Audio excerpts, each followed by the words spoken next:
اعوذ باللہ من الشیطان الرجیم۔ میں اللہ کی پناہ لیتا ہوں شیطان مردود سے۔ بسم اللہ الرحمن الرحیم۔ اللہ کے نام سے شروع کرتا ہوں جو بڑا مہربان نہایت رحم والا ہے۔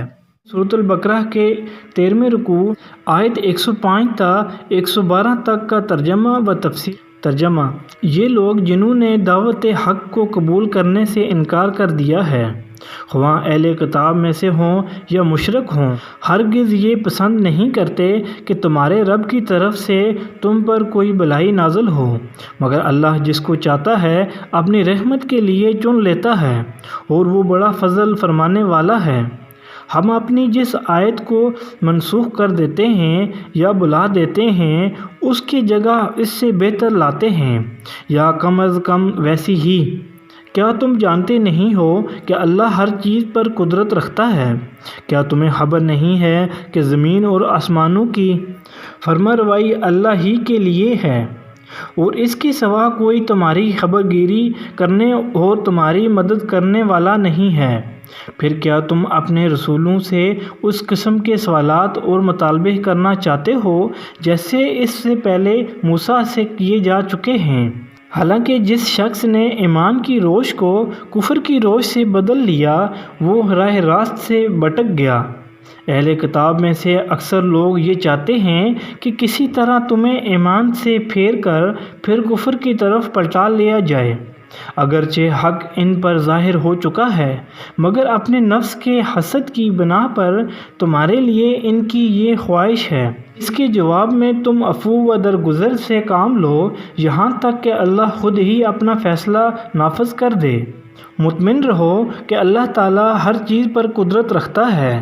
نماز قائم کرو اور زکوٰۃ دو۔ تم اپنی عاقبت کے لیے جو بھلائی کما کر آگے بھیجو گے، اللہ کے ہاں اسے موجود پاؤ گے۔ جو کچھ تم کرتے ہو وہ سب اللہ کی نظر میں ہے۔ ان کا کہنا ہے کہ کوئی شخص جنت میں نہ جائے گا جب تک کہ وہ یہودی نہ ہو یا عیسائیوں کے خیال کے مطابق عیسائی نہ ہو۔ یہ ان کی تمنائیں ہیں۔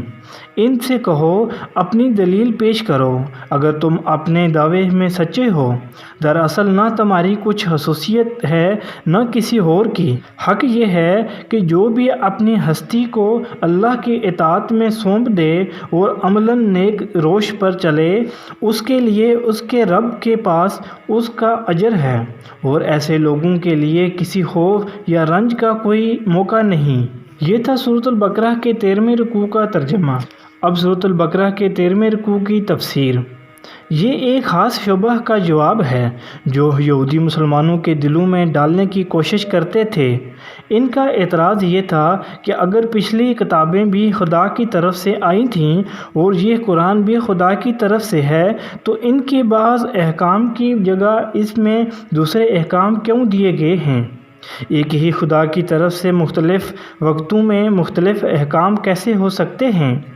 پھر تمہارا قرآن یہ دعویٰ کرتا ہے کہ یہودی اور عیسائی اس تعلیم کے ایک حصے کو بھول گئے جو انہیں دی گئی تھی۔ آخر یہ کیسے ہو سکتا ہے کہ خدا کی دی ہوئی تعلیم اور وہ حافظوں سے محو ہو جائے؟